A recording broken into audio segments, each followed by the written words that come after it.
Tupac was the first rapper to me that could make you cry. Like I felt him that much. And, you know, me not knowing my dad and going on with my mom and the whole like, it was just like, oh my God, that's me, you know? He was like 1 year older than me. You know, he was only 25 years old. And we was like, what the f? Like when we had got hit with Hit 'Em Up, I had to make the call to Biggie. And I said, we not gonna respond. Somebody's gonna get hurt if we respond. Tupac hit us with Hit 'Em Up, and that joint was cold. You know what I'm saying? I was listening to that. You know, we were actually like on people's turntable. A DJ would play that. We would just end the party and just take that off. No, we would take the turntable. We would take your turntables. You played Hit 'Em Up. We asked Keffe D the $1 million question. On all four of those occasions, there's San Diego, Anaheim, Irvine, and Vegas. Which ones do you actually talk to Puffy at? Every one. Every one of them. Which of those four is it when you talk to him about Tupac? It was really about both of them. Either one. It was Tupac and Suge, you mean? Yeah, Anaheim. After a concert in Anaheim, Keffe D claims that he attended a party with Puffy in a hotel suite. So it's Pharrell, you, Puffy, Zip, and a bunch of Southsiders. And what Puffy makes kind of an announcement? Yeah, that was stupid as hell too, you know. What did you actually hear? What was the words, if the best you can remember what he says? Shit, he said he'd give us anything for them dudes, you know? Yeah. We'll give you anything for these guys' head? Yeah. So thank God, if this is a true story, I'm not saying yes or no, but if he would have gave them the money, it'd have been a murder for hire and Puffy would be locked up. Is Eminem about to testify in a case that could crack open one of hip-hop's biggest mysteries? Sources are saying that the rap icon might take the stand in a courtroom trial that links Diddy to the demise of Tupac and Biggie Smalls. Well, Eminem, known for never holding back when it comes to calling out industry figures, could be playing a key role in uncovering the truth. From feuds with Ja Rule to publicly dissing major celebrities, Marshall Mathers has never shied away from controversy. Now, with Diddy's recent arrest on unrelated charges, old clips about his connection to the end of these rap giants have come roaring back into the spotlight. What's even more wild is that new evidence seems to be emerging, bringing renewed attention to what many thought was a cold case. Eminem destroyed Diddy by saying this. I'm like an R-A-P-E-R, got so many essays. Leaving out the P in rapper spells rape.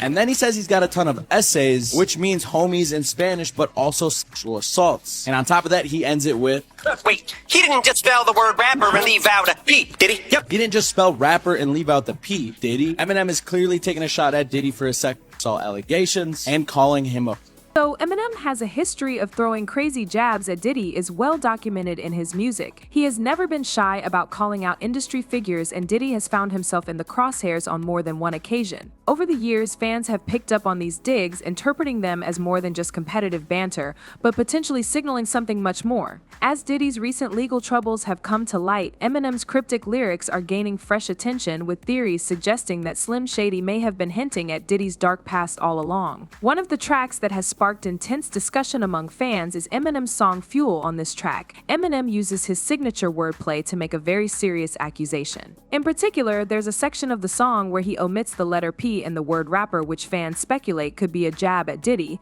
suggesting he's not just a music mogul but has been involved in much darker aspects of the industry. The theory goes that by leaving out the P, Eminem might be hinting that Diddy is tied to some of the biggest ASA lawsuits that's been recently filed against him. The wordplay is classic Eminem. He's known for embedding subtle clues within his lyrics, and in the case of Fuel, many people believe the message is clear: there's more to Diddy's history than meets the eye. Eminem also released the expanded Mourner's edition of his latest album. On the deluxe, he has an updated version of the song Fuel, which this time features Westside Boogie and Grip. In the song, the Detroit rapper has some different words for Diddy. He raps saying, "So who'll be picked next? Whose name gonna be next up? Notorious B.I.G. was the domino effect of Tupac.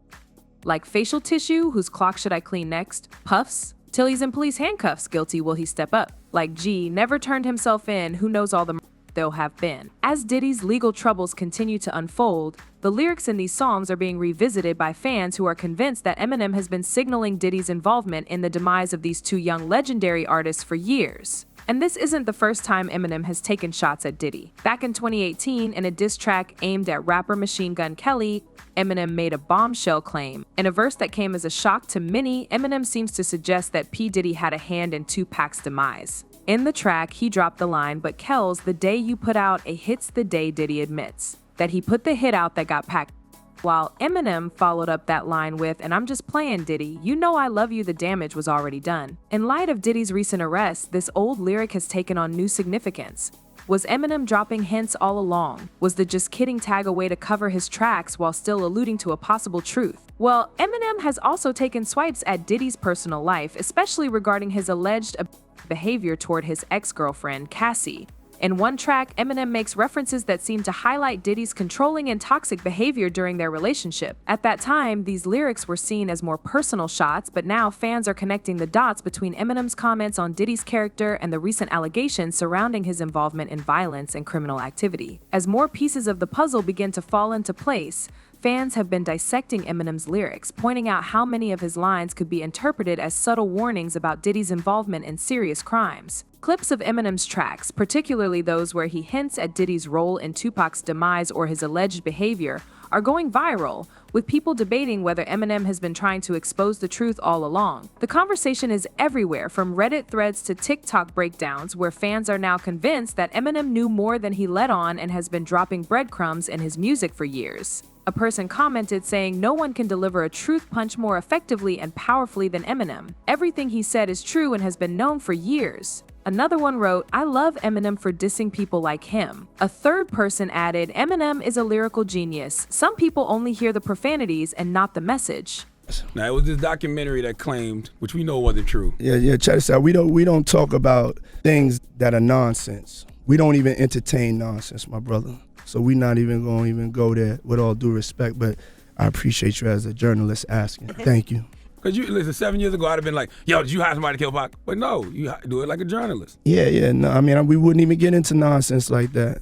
You know what I'm saying? It's nonsense. Which we never believed, by the way. Yeah, thank you. Diddy's recent arrest has sent shockwaves throughout the entertainment world. He has long been a powerful figure in hip-hop, from his success with Bad Boy Records to his influence across music, fashion, and media. But despite his seemingly untouchable status, these charges have brought him back into the spotlight, reigniting the talks that have followed him for decades, especially those connected to the demise of Tupac Shakur and Biggie Smalls. For years, people have talked around Diddy and his possible role in the end of Tupac and Biggie's life. These two icons were at the center of the famous East Coast vs. West Coast feud that defined hip-hop in the 90s. This rivalry was more than just beef between artists, it was violent, dangerous, and deadly. On one side, you had Bad Boy Records, led by Diddy, representing the East Coast. On the other, there was Suge Knight's Death Row Records, representing the West Coast. The tension between these two camps was obvious, as Tupac and Biggie became symbols of this heated rivalry. The feud escalated after Tupac was in 1994, and sources started saying that Diddy's camp may have had something to do with it. Tupac himself accused Biggie and Diddy of being involved in the attack, fueling the fire. Things took a tragic turn when Tupac was down in a drive in 1996, followed by Biggie's 6 months later in a similar style. Both remain officially unsolved, but conspiracy theories have abounded for decades, with many people pointing fingers at both Diddy and Suge Knight. Fast forward to today, and Diddy's arrest has also breathed new life into these old allegations. One of the most explosive claims comes from a figure who was very much tied to the streets during the height of the East Coast vs. West Coast rivalry, Wayne Keffe D. Davis. Keffe D., a former Compton Crip, has long been linked to the murder of Tupac Shakur. In recent years, he made waves with his shocking claim that Diddy had allegedly offered him $1 million to take out both Tupac and Suge Knight. According to Keffe D., he and his crew were directly involved in the drive-by shooting that killed Tupac, carrying out the hit after being offered the bounty. Puffy gave Zip $1 million that was supposed to be handed over, and Zip ended up keeping it. And I remember when I interviewed TK Kirkland, who was actually roommates with Zip at one point. They were that close. He actually said, yeah. The Fed said that too. He said that shit actually happened. It seemed like Puff do that though. He seemed like every time some bad shit go around here, it look like it's some shit on the grass. He don't step around that shit. He get away from that bullshit. I said I was just going to get some bread from Puff to get us some guns because they kept on raiding our houses, taking our guns. Keffe D's claim that Diddy was behind the hit on Tupac is now being looked at more closely, especially given Diddy's current legal troubles. The fact that these claims have resurfaced after Diddy's arrest makes the timing impossible to ignore. Keffe's involvement in Tupac's death had already shaken the foundations of the hip-hop world, but the thought that Diddy himself could have orchestrated one of the most iconic incidents in music history is something that no one can look away from now. In fact, Keffe D's claims are not just resurfacing in casual conversation, they're becoming part of the investigation into Diddy's activities. Law enforcement officers are now starting to look at the connections between Diddy's criminal charges and the old talks of his involvement in the East Coast vs. West Coast feud. Could it be that Diddy's recent arrest is just the tip of the iceberg and that authorities are finally closing in on the truth behind Tupac and Biggie? As new evidence comes to light, the world is left wondering whether we are finally on the brink of solving a mystery that has haunted the industry for nearly 3 decades. And with Eminem stepping into the courtroom to testify, it seems that this case is about to get even more explosive. The timing of his lyrical accusations lining up with Diddy's arrest is too coincidental to ignore. Fans are awaiting any new music or public statements from Eminem, wondering if he'll further elaborate on the clues he's scattered throughout his career. What's clear is that Eminem has a long history of speaking his mind through his music, and his commentary on Diddy has only added to the storm of speculation surrounding the rap mogul's legal woes. But what do you guys think? Can Eminem's testimony be the game changer that exposes the real story behind the East Coast vs. West Coast feud? Let me know your thoughts in the comments below, and don't forget to subscribe for more updates as this story